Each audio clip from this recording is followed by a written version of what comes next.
오늘 하나님께서 주신 말씀은 사도행전 2장 14절에서 41절의 말씀입니다. 말씀을 봉독하겠습니다. 베드로가 11사도와 같이 서서 소리를 높여 가로되 유대인들과 예루살렘에 사는 모든 사람들아, 이 일을 너희로 알게 할 것이니 내 말에 귀를 기울이라. 때가 제3시니 너희 생각과 같이 이 사람들이 취한 것이 아니라 이는 곧 선지자 요엘로 말씀하신 것이니 일렀으되 하나님이 가라사대 말세에 내가 내 영으로 모든 육체에게 부어주리니 너희의 자녀들은 예언할 것이요 너희의 젊은이들은 환상을 보고 너희의 늙은이들은 꿈을 꾸리라. 그때 내가 내 영으로 내 남종과 여종들에게 부어주리니 저희가 예언할 것이요 또 내가 위로 하늘에서는 기사와 아래로 땅에서는 징조를 베풀리니 곧 피와 불과 연기로다. 주의 크고 영화로운 날이 이르기 전에 해가 변하여 어두워지고 달이 변하여 피가 되리라. 누구든지 주의 이름을 부르는 자는 구원을 얻으리라 하였느니라. 이스라엘 사람들아, 이 말을 들으라. 너희도 아는 바에 하나님께서 나사렛 예수로 큰 권능과 기사와 표적을 너희 가운데서 베푸사 너희 앞에서 그를 증거하셨느니라.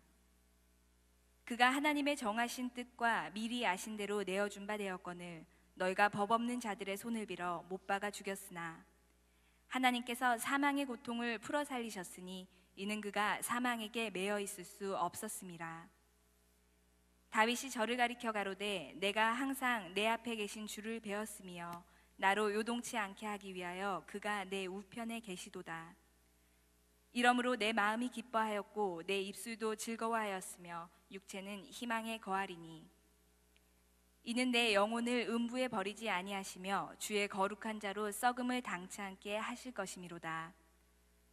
주께서 생명의 길로 내게 보이셨으니 주의 앞에서 나로 기쁨이 충만하게 하시리로다 하였으니 형제들아, 내가 조상 다윗에 대하여 담대히 말할 수 있노니 다윗이 죽어 장사되어 그 묘가 오늘까지 우리 중에 있도다. 그는 선지자라 하나님이 이미 맹세하사 그 자손 중에서 한 사람을 그 위에 앉게 하리라 하심을 알고 미리 보는 고로 그리스도의 부활하심을 말하되 저가 음부에 버림이 되지 않고 육신이 썩음을 당하지 아니하시리라 하더니 이 예수를 하나님이 살리신지라 우리가 다 이 일의 증인이로다. 하나님이 오른손으로 예수를 높이심에 그가 약속하신 성령을 아버지께 받아서 너희 보고 듣는 이것을 부어주셨느니라. 다윗은 하늘에 올라가지 못하였으나 친히 말하여 가로되 주께서 내 주에게 말씀하시기를 내가 내 원수로 내 발등상 되게 하기까지 너는 내 우편에 앉았으라 하셨도다 하였으니 그런즉 이스라엘 온 집이 정령할지니 너희가 십자가에 못 박은 이 예수를 하나님이 주와 그리스도가 되게 하셨느니라 하니라. 저희가 이 말을 듣고 마음에 찔려 베드로와 다른 사도들에게 물어 가로되 형제들아, 우리가 어찌할꼬 하거늘 베드로가 가로되 너희가 회개하여 각각 예수 그리스도의 이름으로 세례를 받고 죄 사함을 얻으라. 그리하면 성령을 선물로 받으리니 이 약속은 너희와 너희 자녀와 모든 먼데 사람 곧 주 우리 하나님이 얼마든지 부르시는 자들에게 하신 것이라 하고 또 여러 말로 확증하며 권하여 가로되 너희가 이 패역한 세대에서 구원을 받으라 하니 그 말을 받는 사람들은 세례를 받음에 이날에 제자의 수가 3,000이나 더하더라. 아멘. 할렐루야, 반갑습니다. 우리 이 긴 성경 구절을 읽어준 우리 민주 자매님에게 우리가 한번 박수 한번 쳐줍시다. 우리 고생했습니다. 수고했습니다. 오늘은 아마 우리가 함께 그 성경을 좀 많이 읽을 것 같습니다. 그래서 여러분들이 준비하셨으면 좋겠고요. 이뿐만이 아니라 좀 다른 부분에 있어서도 좀 성경을 찾아서 길게 읽으셔야 되기 때문에요. 여러분들의 아이폰과 혹은 스마트폰을 준비하시거나 혹은 성경책을 잘 준비하셔서 우리가 같이 잘 따라왔으면 좋겠습니다. 오늘 설교를 준비를 하면서 사실 부담스러운 부분은 무엇이냐면 여러분들 보셔서 알겠지만 지금 베드로가 설교하는 장면인데 이 베드로의 설교를 통하여 이때 제자의 수가 몇 명이 되었죠? 무려 3,000명이나 되는 역사상에 찾아보기 힘들 정도의 그 부흥의 역사를 일으켰던 가장 놀라운 설교 중에 하나이기 때문입니다. 그래서 이 설교를 여러분들에게 전달을 하면서 우리는 과연 몇 명이나 변할까요? 예, 참 마음속에 부담이 있더라고요. 하지만 하나님께서 주신 마음들을 가지고 여러분들하고 하나씩 좀 풀어갔으면 좋겠습니다. 일단 여러분들이 이 설교의 배경이 어디서 나왔는지 다시 한번 우리가 기억해야 합니다. 어디서 나왔습니까? 오순절 성령 강림의 사건 이후에 그 안에 있었던 사람들이 방언이 터지고 그 방언의 현상들을 보면서 그곳에 예배하러 왔던 천하 각국에서 모인 유대인들이 이것을 보고 이야기하기 시작한 것이죠.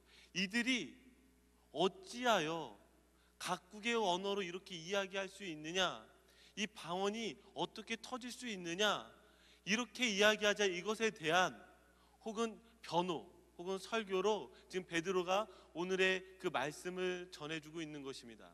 재밌는 사실은요, 우리가 늘 성령의 강림을 꿈꾸고 성령님께서 우리에게 오시면 우리가 변할 수 있다라는 그 확신과 믿음을 가지고 있는데요, 맞습니다. 그런데 이 오순절 성령 강림의 사건에서는 그날 그 성령을 체험한 사람들보다도 그 성령을 체험하고 그 체험한 사건을 토대로 해서 말씀을 증거했을 때 더 놀라운 변화가 일어났다는 것을 여러분들이 주목하셔야 됩니다.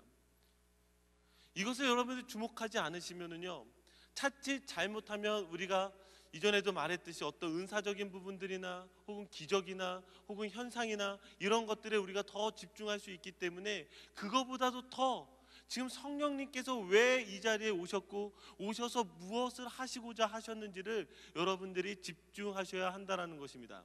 그러면 베드로의 설교가 어떻게 지금 진행되어지고 있을까요? 베드로의 설교의 내용을요, 여러분 쭉 읽으시면서 무슨 말씀인지 알 것 같습니까? 잘 와닿지 않을 것입니다. 왜냐하면요, 언어가 우리 언어와 조금은 달라서 어렵습니다. 이 베드로의 설교를 세 부분으로 나눌 수 있습니다. 첫 번째는 무엇이냐면, 이 오순절 성령의 강림은 무엇이겠습니까? 이것이 그냥 이루어진 것이 아니라 요엘서에 기록되어진 대로 이루어진 것이라는 것입니다. 이것은 지지난주에 제가 여러분들과 함께 나누었습니다. 그럼 요엘서에 나온 예언은 무엇이겠어요? 바로 성령 강림의 사건은 새로운 시대의 시작, 혹은 요즘 말로 말세의 시작을 알려주는 것이죠. 그래서 이전의 구원의 방식과 이제는 전혀 다른 구원의 방식들이 이루어졌다는 것입니다. 혹시 기억하십니까? 역시 기억 못하는 얼굴이군요. 하지만 이 부분을 좀 건너뛰려고 하고요, 이 부분은 다시 증거하기엔 조금 시간이 너무 오래 걸려서 그 다음에 더 핵심적으로 이끌어가는 그 두 부분이 있습니다. 그러면 베드로 설교의 가장 두 부분은 무엇일까요? 첫 번째는 바로 예수님께서 부활하셨답니다. 자, 뭐라고요? 예수님께서 부활하셨다. 자, 두 번째는 무엇이냐면, 너희가 못 박아 죽인 예수가 무엇입니까? 주와 그리스도가 되게 하셨다. 이것이 지금 베드로가 증거하는 설교의 가장 핵심이라는 것이죠. 자, 다시 한번 기억합시다. 첫 번째가 뭐라고요? 예수님께서 부활하셨다. 두 번째는 무엇이라고요? 너희가 못 박아 죽인 예수님을 주와 그리스도가 되게 하셨다라는 것입니다. 이 설교를 보게 되면은요, 참 많이 놀라는 것은 오늘날 저희가 지금 하고 있는 그 설교 형태들과 조금은 많이 다르다라는 것입니다.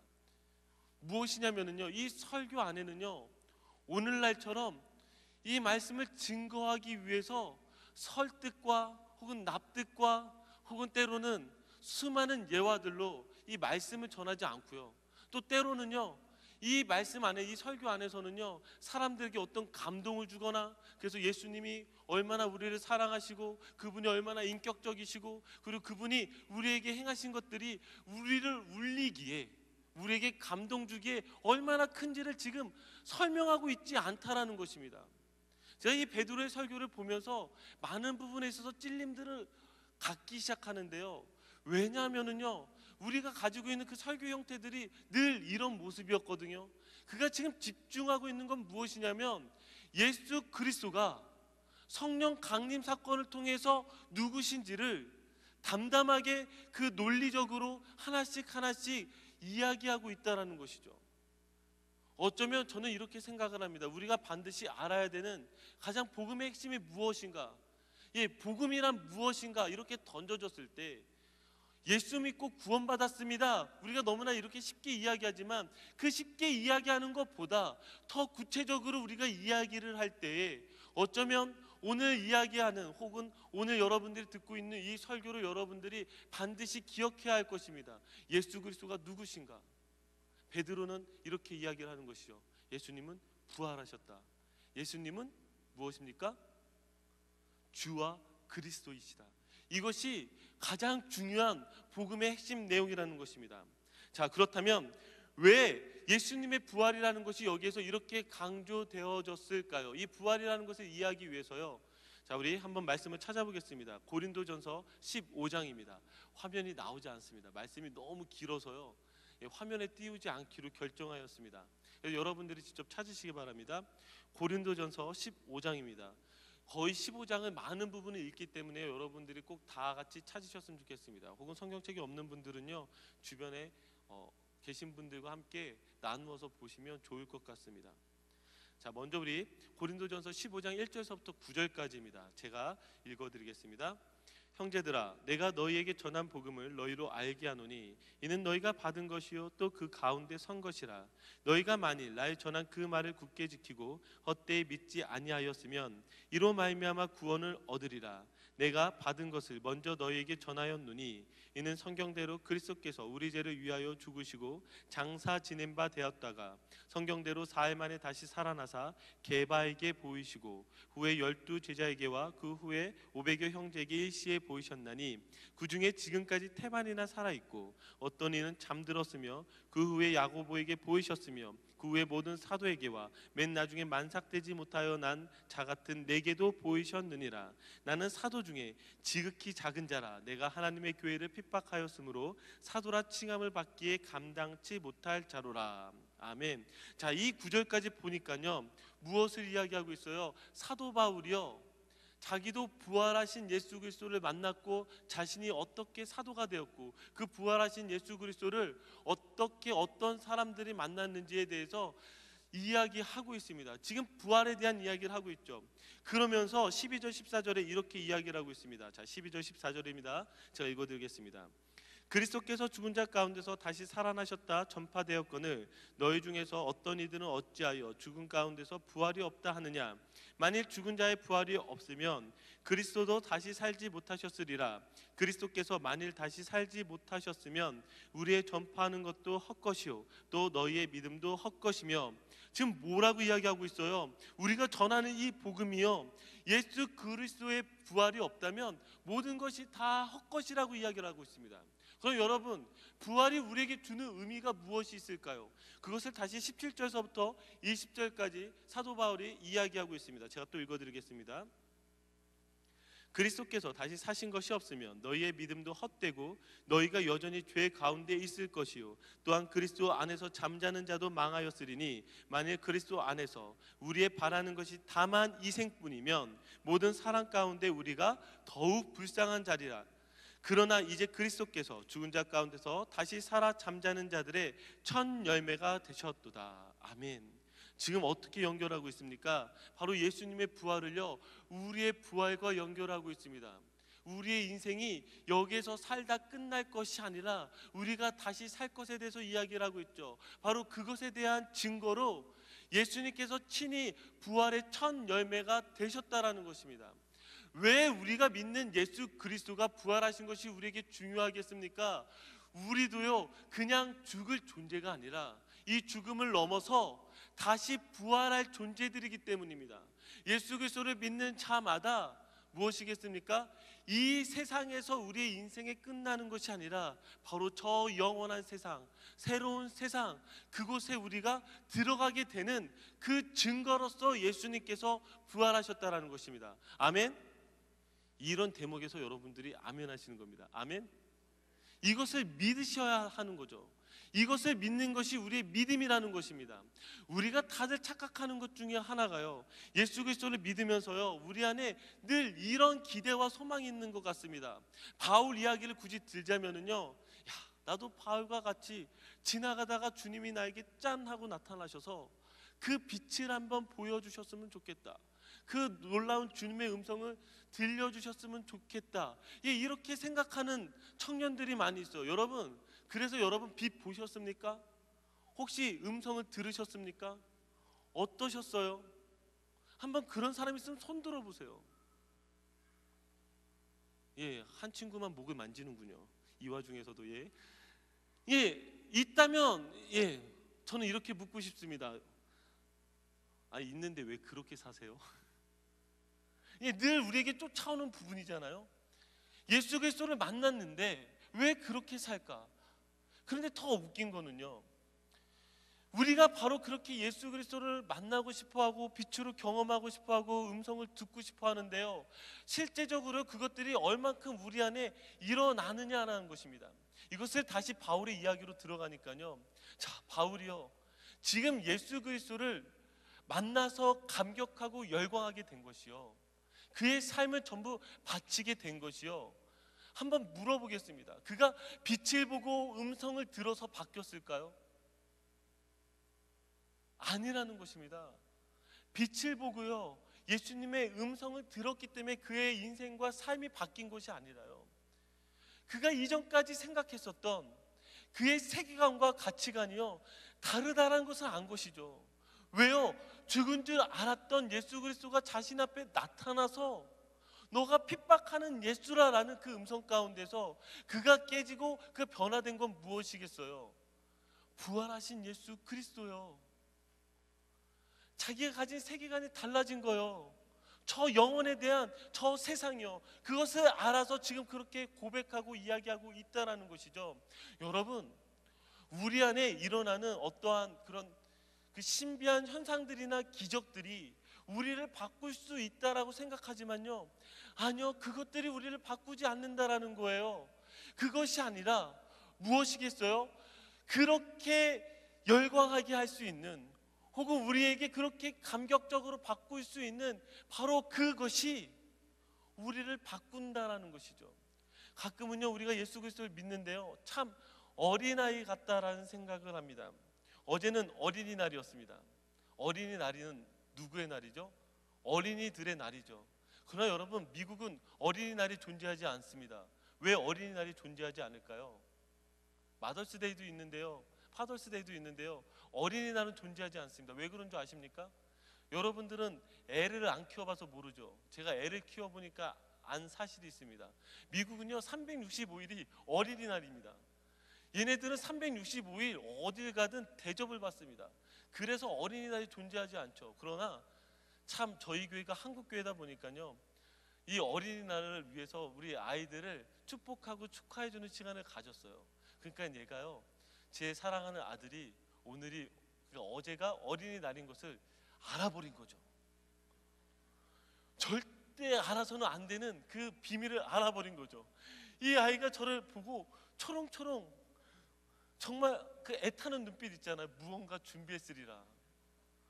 참 마음에 부담이 생기기 시작하는 거죠. 아니나 다를까 제 아내에게 카톡이 왔고요. 카톡으로서 여보 어떡하지? 어떡하긴 저녁에 선물이라도 사줘야지. 그러면서 그 아이가 애타는 눈빛으로 저를 바라봤을 때요, 이야기했습니다. 너를 위해 선물을 준비했다. 오늘 저녁에 아빠가 쏜다. 딱 하고, 그러니까 너무 좋아하는 거죠. 자, 물어보겠습니다. 하민이가 왜 좋아할까요? 얘는요, 딱 하나입니다. 선물을 받기 때문에 좋아합니다. 아이들은요, 선물 받는 거 외에는요, 그 선물을 왜 주는지에 대한 의미는 전혀 중요하지 않습니다. 선물을 주면서 의례적으로 저희 같은 부모님들은 무엇을 아이들에게 요구할까요? 하민아, 아빠는 널 사랑해. 하민아, 아빠는 정말 널 사랑해. 그러면은요, 선물을 주면은요, 이 아이는요, 환하게 웃으면서 아빠, 나도 아빠 사랑해 하면서 너무나 행복하게 선물을 받습니다. 근데 선물을 받는 그 순간이 어떻게 되는 줄 아십니까? 선물에게만 눈이 꽂힙니다. 그리고 저를 절대 바라보지 않습니다. 하민아, 아빠는 널 사랑해. 응, 아빠, 나도 사랑해. 하민아, 아빠는 널 사랑해. 응, 아빠, 나도 아빠 사랑해. 이 아이에게는요, 선물 외에는요, 중요하지 않다라는 것이죠. 자, 우리는요 예수 그리스도를 믿는데요, 예수 그리스도를 그 믿는 이유에 대해서요 전혀 새카맣게 모르고 있다라는 것이죠. 열광할 줄도 알아요. 때로는 감동할 줄도 알아요. 때로는 눈물을 흘리기도 해요. 때로는 무엇입니까? 너무나 행복한 웃음을 짓기도 하죠. 근데 여러분, 왜 여러분들은 예수 그리스도를 믿습니까? 예수 그리스도를 믿는 여러분들의 믿음의 내용은 무엇입니까? 여러분, 세상에서 여러분들 향해서 이렇게 질문을 한다면 여러분들은 뭐라고 대답하겠습니까? 우리가 대답하는 내용이요 뻔할 뻔짜. 야, 예수 믿으니까 행복해. 왜 행복해? 예수님이 날 사랑하시니까. 그래? 근데 너 왜 저번에 너 인상 쓰고 있었어? 그때는 예수님이 날 사랑해 주지 않았어. 그때만 잠깐 나를 잊으셨어. 잠깐만 눈 감으셨나 봐. 피곤하셨나 봐. 예, 이런 말이 됩니까? 여러분들이 예수 그리스도 믿는 이유가 행복해져서 믿습니까? 여러분, 여러분들이 지금 예수 그리스도를 믿는 이유들이요, 내용들이요 사라져 버렸다라는 거예요. 오늘날 우리 기독교의 가장 큰 문제가 바로 그것이라는 것이죠. 여러분, 우리가 열광할 줄도 알아요. 감동할 줄도 알아요. 눈물 흘릴 줄도 알고 행복해할 줄도 안다고. 그런데 왜 감동하고 왜 행복해하고 왜 그 내용이 뭐냐라는 것이죠. 가장 중요한 내용이 무엇이겠어요? 예수 그리스도가요 우리를 대신해서 십자가를 지시고 왜 우리의 죄값을 사해 주셔서 무엇입니까? 다시 부활하시고 우리에게 새로운 세상, 새 생명, 저 하늘나라, 그 부활의 첫 열매가 되어 주셨다라는 것이죠. 사도 바울이 그것이 깨진 거예요. 내가 지금 소망 없는 이 땅이, 이 세상의 삶이 전부가 아니라 하나님의 새로운 세상을 우리를 위해서 예비하셨구나. 저 땅을 향해서 살아가는 것이 정답이구나. 그것을 안 것이죠. 그러면서 사도 바울의 삶이 바뀌기 시작했죠. 어떻게 바뀌었어요? 저 영혼의 삶을 향하여서 그가 살기 시작한 거예요. 한번 생각해 보세요. 이 세상의 목적이 아니니까요, 저 영혼을 두고 살아가니까요, 영혼을 두고 살아가는 사람의 삶이요 이 세상에서 티가 날까요? 티가 잘 안 나요. 세상 사람들이 볼 때요 부러울 게 없는 거죠. 왜요? 그들은요 그들의 모든 소망을 이곳에 두고 있기 때문에 영혼의 삶의 소망을 두고 살아가는 사람들의 그 삶에 부러울 것이 없어 보이죠. 그런데 그들은요 이렇게 이야기하죠. 너희들은 정말 미친 거 아니야? 야, 너희들은 정말 이상한 거 아니야? 왜 그렇죠? 우리들이 생각하는 모든 세계관이요 전혀 다르기 때문에 그렇다라는 것이죠. 여러분들은 혹시 콘서트장에 가보셨습니까? 저는 참 순한 사람입니다. 그리고 부드러운 사람이고요, 그리고 조용한 사람입니다. 그런 미소들은 뭐죠? 예, 썩소를 날릴 것까지는 없습니다. 예, 제가 그렇다고 그러면 그런 사람입니다. 여러분들이 저를 얼마나 아시겠습니까? 그런데 제가 한국에 있을 때 이 락이라는 것을 참 좋아했습니다.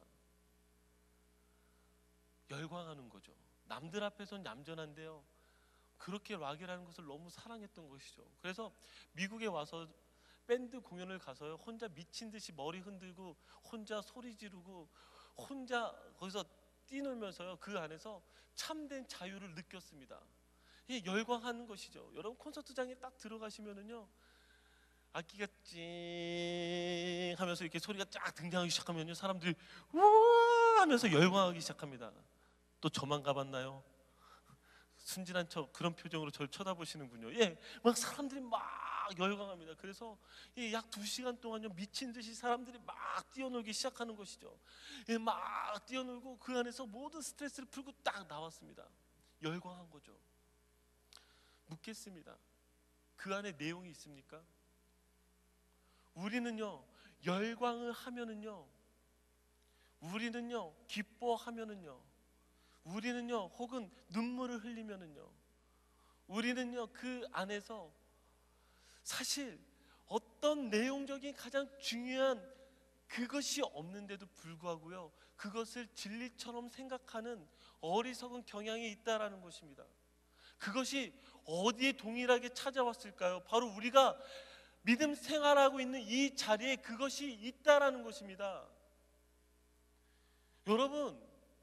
여러분들이 예수 그리스도를 믿는데요, 눈물 흘리지 않아도 돼요. 눈물 왜 흘려요? 힘드니까 흘리죠.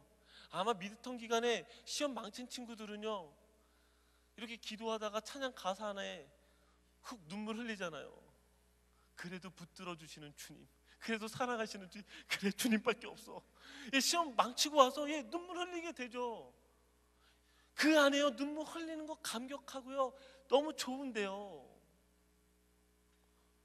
왜 눈물 흘리냐라고 솔직하게 들어보면은요, 지금 중요한 복음의 내용은 아니거든요.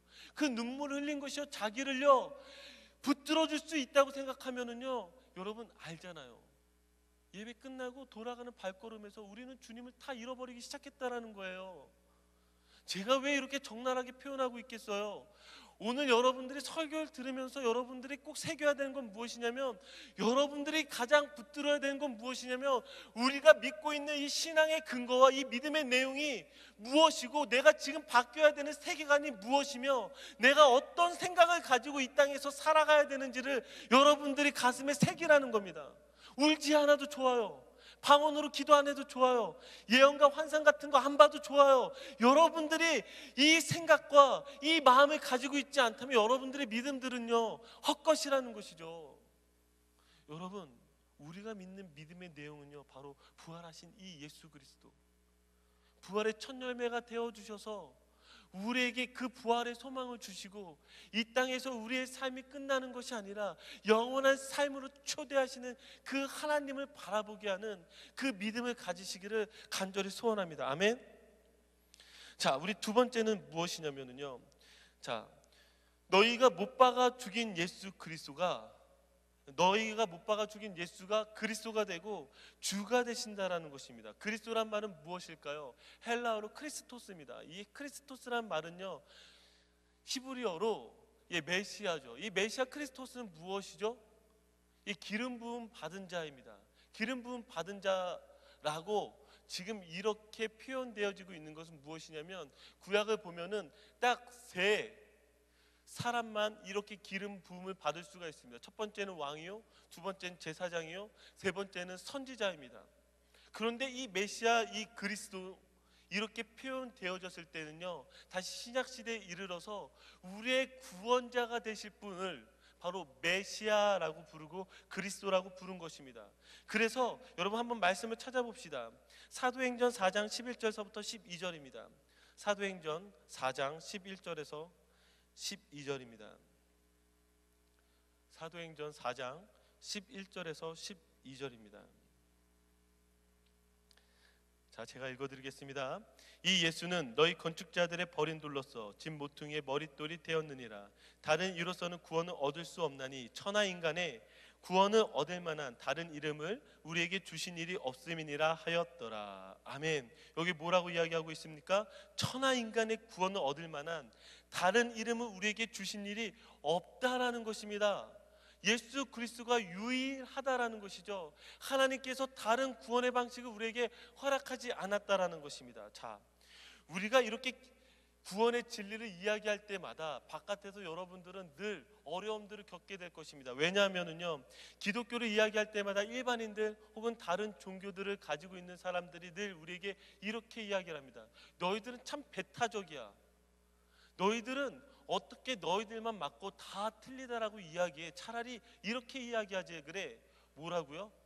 그냥 예수 그리스도가 가장 세고 그 다음에 석가가 두 번째로 세고, 뭐 이런 식으로 얘기하면 되지, 뭘 니네만 맞다고 얘기하고 다 틀렸다라고 얘기해. 그래서 기독교는 싫어. 일반적으로 이렇게 얘기하죠. 이렇게 이야기할 때마다요, 우리도 가끔씩 마음 착한 친구들은 그런 생각을 할 것입니다.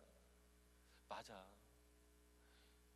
이왕이면 다른 종교도 좀 존중도 해주고 사랑도 해주지, 어떻게 우리만 맞다라고 이야기를 할까? 자, 이렇게 할 때마다요, 우리들 안에 늘 이렇게 고민들이 생기기 시작하는 것이죠. 그런데요, 이렇게 옳다 그르다 이런 것들을 이야기할 때 여러분, 한 가지를 좀 생각할 필요가 있습니다.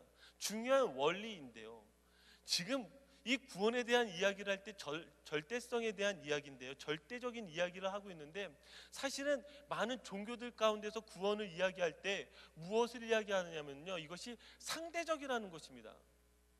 그럼 절대적인 건 뭐고 상대적인 건 뭐냐라는 거냐면요, 이 상대적인 이야기를 먼저 하면 흡사 이런 것과 똑같은 거죠. 자기가 문제를 내고요, 자기가 정답을 말하는 것입니다. 자기가 문제를 내고 자기가 정답을 말하는 거예요. 그러니까 문제가요, 절대적이지가 않다라는 거예요. 무슨 이야기를 하는 거냐면요, 예를 들어서 이런 이야기가 있습니다. 재밌는 이야기인데요. 어느 회사에서 사람을 뽑으려고 면접을 보는데요, 두 사람이 남았습니다. 그래서 그 면접을 보는 그 회사의 그 사장이요, 그 두 사람 중에 누구를 뽑고 싶었냐면요, 그 중에 한 사람이 자기 조카였거든요. 그래서 자기 조카를 뽑고 싶은 거예요. 그래서 구두 면접을 실시를 했습니다. 그래서 두 사람 중에 한 사람을 뽑아야 되는데, 나머지 한 사람이요, 학벌도 좋고요, 능력도 좋고요, 거기다 말도 잘하고요. 그래서 떨어뜨릴 방법이 없는 거죠. 그래서 뭐라고 문제를 냈냐면요, 두 사람에게 이렇게 문제를 냈습니다. 자, 제가 지금부터 문제를 내겠습니다. 이 문제를 맞추는 사람이 저희 회사에 취직할 수 있습니다. 자, 문제가 뭐라고 나왔냐면, 저희 동네에 있는 약국과 슈퍼마켓 사이에는 무엇이 있을까요? 약국과 슈퍼마켓 사이에는 무엇이 있을까요? 여러분, 무엇이 있죠? 아세요? 그러니까요, 이 사람이요, 똑똑한 이 사람이 대답을 못한 거죠. 저는 모르겠습니다. 그랬더니 옆에 있는 그 사장의 조카가 큰 소리로 이렇게 이야기했습니다. 세탁소요! 정답! 그래서 이 사람이 붙고 이 사람은 떨어진 거죠. 어이없죠. 어이없는데요, 이것을 가지고 바로 자기가 문제를 내고 자기가 정답을 내는 것이죠. 지금 무엇을 이야기하냐면요, 모든 종교에 대해서 우리가 구원에 대한 이야기를 하는데요, 상대적이라고 이야기를 하는 것은 무엇이냐면요, 자기들이 생각하는 그 틀을 가지고 종교들을 맞추고 있다라는 것입니다. 여러분, 인간이요, 신을 맞출 수가 있어요? 없어요. 아니, 우리가 뭔데 어떤 종교가 가장 정답에 맞느냐, 그걸 어떻게 알겠어요? 알 수가 없다라는 것이죠. 그러면 뭐예요? 시험을 내려면 정말 딱 누가 내야 되겠어요? 신이 내야 되겠죠. 우리말로는 하나님이 내셔야죠. 그 하나님이요, 우리에게 지금 이렇게 이야기를 하시고 이렇게 정답을 주신 것이죠. 이것을 가지고요, 다른 사람들이 그 정답에 대해서 이야기할 수가 없다라는 것입니다. 한번 생각해 보세요. 이런 거는요, 꼭 입학 시험과 마찬가지인데요, 우리가 대학교를 들어가려면요, 반드시 봐야 되는 것이 무엇이죠? 입학 시험이라는 것이 있죠. 어떤 사람이요, 아무리 무엇이에요? 좋은 펜으로 시험을 봐도요, 그것이 중요하지 않아요. 아니, 아무리 좋은 차를 타고 좋은 신발을 신고 좋은 옷을 입고 시험을 봐도요, 그 시험과 상관이 없어요. 아니, 얼굴이 잘생기고, 아니, 얼굴이 이쁘고, 이런 것도 상관이 없어요. 뭐예요? 시험에서 무엇을 맞춰야 돼요? 정답을 맞추는 사람만, 그래서 높은 점수를 받은 사람만 대학에 들어갈 수 있는 것이죠. 그것이 바로 입학시험이라는 것이죠. 바로 하나님께서 우리에게 제시하신 이 시험이요, 예수 그리스도 외에는 우리에게 다른 정답이 없다라고 우리에게 이야기를 하는 것이죠. 그래서요, 세상에서 말할 때 아니, 꼭 예수를 믿는다기보다는 뭐예요? 착하게 살면 되는 거잖아. 그래서 주변에 가난한 사람들도 돕고, 좀 운전할 때도 좀 스피드도 좀 덜 내고, 다른 사람들한테 안전하게 운전도 하고, 그리고 때가 되면 고아원 같은 경우에도 방문하고, 돈 많이 벌면 나중에 기부도 많이 하면, 그러면 이렇게 착하게 살면 되는 거 아니야? 여러분, 맞습니까? 맞습니까? 아니라는 거죠. 왜요? 이것이 정답이 아니기 때문입니다. 우리가 아는 정답은요, 무엇이겠어요?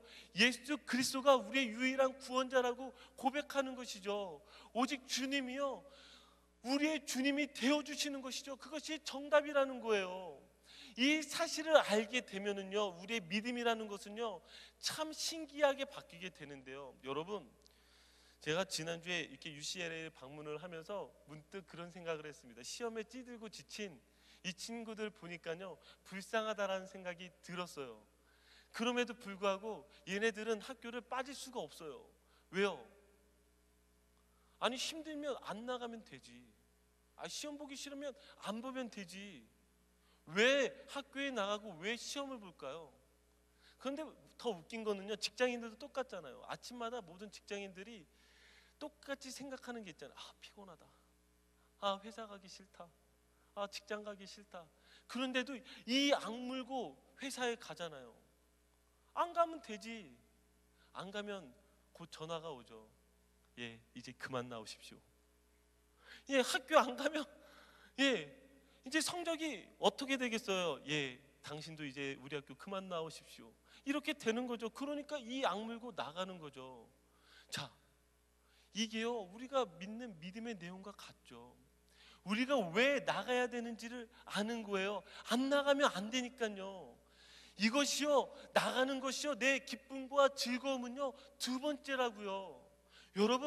여러분들이 믿고 있는 우리의 믿음이요, 여러분들이 지금 여러분들이 이렇게 얘기할 때마다 제가 참 갑갑한데, 제가 오늘 찬양의 은혜가 없어서, 목사님 설교가 귀에 들리지 않아서, 그거는요 두 번째라니까요. 아니, 우리 교회는 잘생기고 이쁜 사람이 없어서, 이거는 자기 거울을 봐야죠. 이렇게 얘기하는 친구들 보면요 거울 이렇게 쓱 내밀고 싶어져요. 네 얼굴을 봐라. 뭐 교회 얼굴 보러 오는 친구들은 저희 교회 안 와도 상관없고요. 뭐 그런 게 아니잖아요. 그런 거는요 훨씬 나중 문제고요. 왜 여러분들이 여기에 앉아 있는지에 대한 그 진리의 문제요. 그 진리의 문제가 우리 가운데 없으니까요 갑갑한 거죠. 복음을 전하는 나도 갑갑하고, 예수 그리스도를 믿는다라고 말하는 여러분도 갑갑하고, 아니 왜 예수 그리스도를 믿는데요, 아니 제 마음이 뜨겁지가 않은데요, 제가 눈물이 사라졌는데요, 아니 맨날 눈물 흘리면 미친 거죠.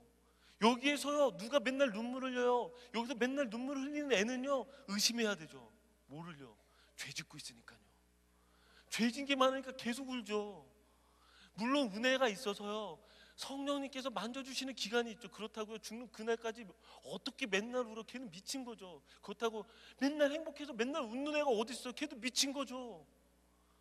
맨날 웃으면은요 이상한 사람이죠. 여러분, 우리가 믿는 기독교는요 그렇지가 않다라는 거예요. 그럼에도 불구하고 여러분 여기 왜 있어요?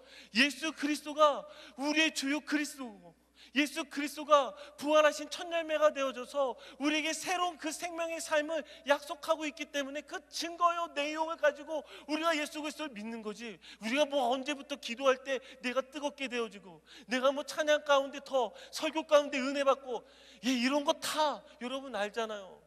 얼마 안 가요. 이런 게 중요한 것이 아니라 여러분들이 믿고 있는 이 믿음의 내용을 잘 가지고 예수 그리스도 좀 똑바로 좀 믿으라는 거죠. 제가 왜 이렇게 얘기한 줄 아세요? 가끔씩 기도 인도할 때마다 벅차서 그렇죠. 제 안에 있는 부담감이 뭔지 압니까? 오늘은 어떻게 더 뜨겁게 기도할까? 사실은 뜨겁게 기도하는 것이 중요한 게 아니라 예수 그리스도 잘 믿으면은요 뜨겁게 기도할 수밖에 없는데, 가끔씩요 갑갑해요. 어떤 단어 써서 어떻게 감동적으로, 이런 거 고민할 때마다 주님이 저의 머리를 때리세요. 제발 그러지 마라 명구야, 본질로 돌아가라.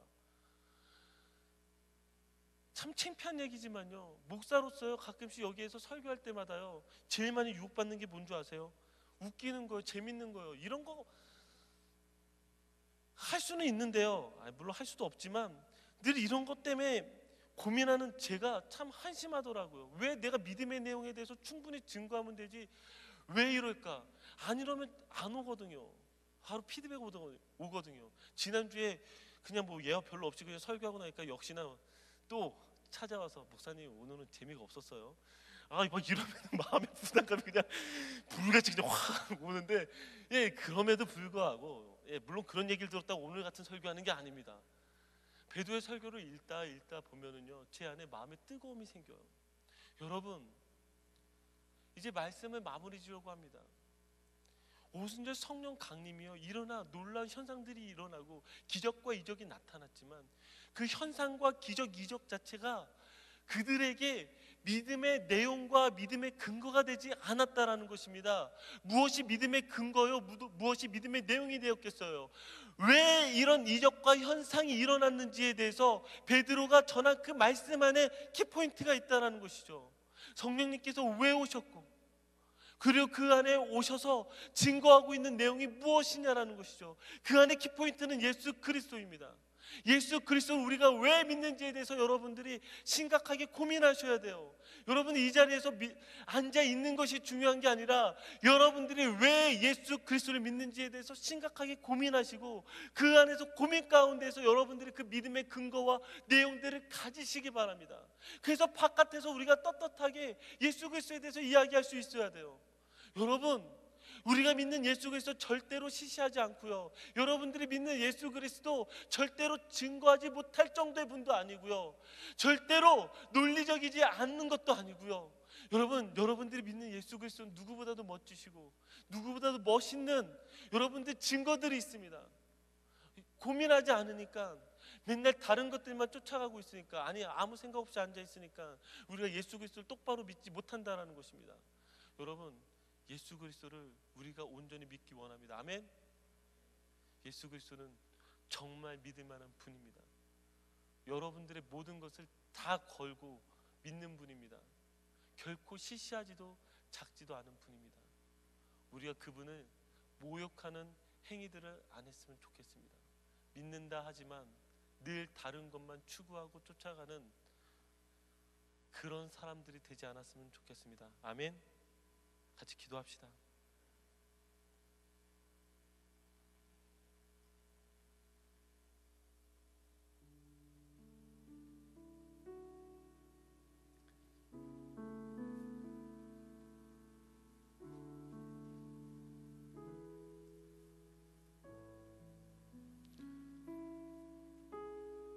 저는요, 이 시간에 성령님을 구합니다.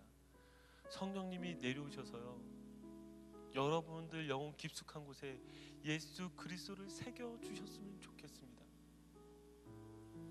우리가 이렇게 교회에 나왔고요, 예배를 그렇게 오랫동안 드렸는데요, 우리들 안에 그 예수 그리스도가 없다라는 것이 얼마나 저를 미치게 하는지 모릅니다.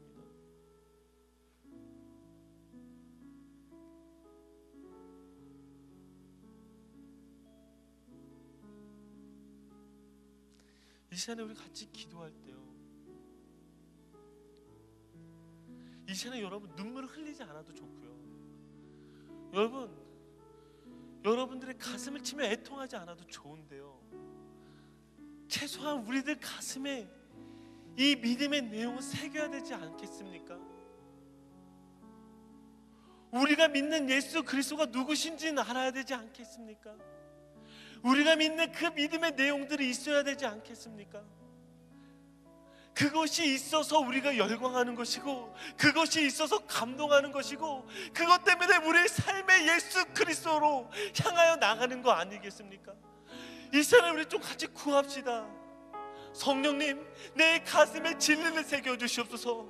내 가슴이 뜨겁지 않더라도 이 진리를 깨달아서 가슴이 뜨거워지고, 내가 기적을 경험하지 않아도 이 진리 때문에 기적을 알게 되고, 이 세상이 힘들어도 진리 때문에 웃을 수 있고, 주님, 내 영혼의 가슴에 예수 그리스도라는 놀라운 진리를 새겨 주시옵소서. 언제까지 아무 생각 없이, 아무런 믿음 없이 이 자리에 앉을 수 있겠습니까? 성령님, 오순절 성령의 강림을 통하여 우리에게 약속하셨던 것처럼 우리 가슴에 놀랍도록 예수 그리스도를 새겨 주시옵소서. 그렇게 우리 같이 주님 가운데 구하며 함께 기도하도록 하겠습니다. 같이 기도하며 나가겠습니다.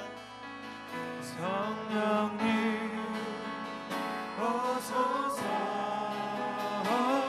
이 땅에 영원히 주님, 이제는 우리 가슴에 오직 주님만 새겨 주시옵소서.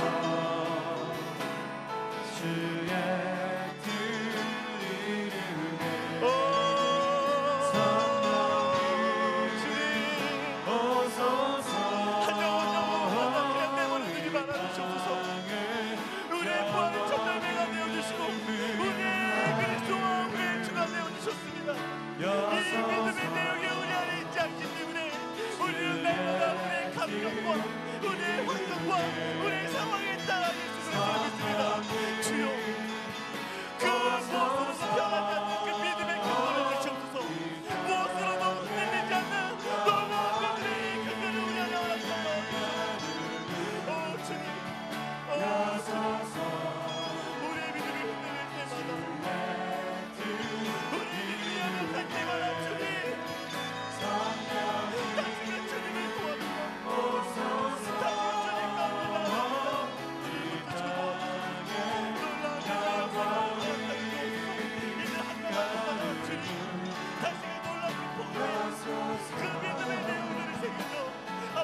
시간에 우리에게 찾아와 주셔서 우리의 마음에